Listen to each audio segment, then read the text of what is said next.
অর্জুন সিং হারছে, অর্জুন সিংকে BJP vote দেবে না। বিজেপির তো বিশ্বাস নেই, থাকবে কোন দলে থাকবে, আছে এই দলে আছে ওই দলে আছে। দেখুন, যে দলের ইমান নেই, যে লোকের ইমান নেই, যে লোকের বিশ্বাসযোগ্যতা নেই, রাজনীতি তার কোনো জায়গা নেই। গতকালও স্বরাষ্ট্রমন্ত্রী দেখা যায় প্রথমে সীমিত আলোচনার 35 আসন, কিন্তু গতকাল বলছে 30, আবার এক সংবাদ মাধ্যমে বলছে বাংলায় কমবে, সেটা বুঝতে পারছি না। আরেকজন সঙ্গে কমবে, ও স্বরাষ্ট্রমন্ত্রী নিজেই ভালো করে জানে। তিনি শুরু করেছিলেন আপকে বার 200 পার, এখন বিজেপি নিজেই জানে না কটা এমএলএ বিজেপির কাছে আছে, কটা নেই।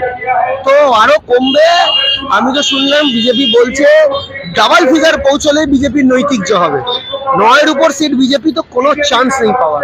প্রধানমন্ত্রী এবং দুজনই বলছেন জুট মিলগুলো বন্ধ পেছনে মমতা সরকারের হাত। সেটা অর্জুন সিং 3 বছর আগে কি বলেছিল?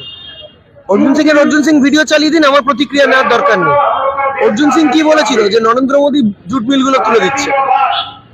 এ লাভ নেই বলে।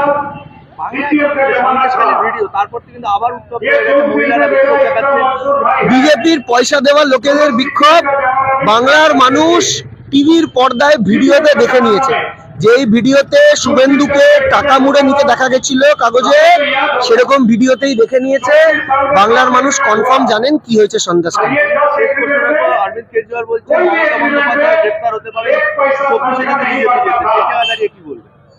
আমি আবার বলছি, সবাই গ্রেফতার হতে পারে, কিন্তু আপনাকে একটা জিনিস মাথায় রাখতে হবে যে এইভাবে শাসনে, এই শাসনে, ডিক্টেটরশিপে, রাজতন্ত্রে, অটোক্রেসিতে বিরোধীরা গ্রেপ্তার হবে। ইংরেজ আমলে তো হয়েছিল, হবে তো। এরা তো ইংরেজদেরই সন্তান, হবে। কিন্তু ইংরেজদেরও চলে যেতে হয়েছিল, আর খুঁজে পাওয়া যায়নি।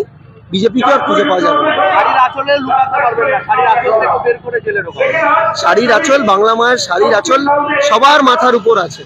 যাদের আঁচল মাথার উপর নেই, তাদের মাথাটা অরসুই।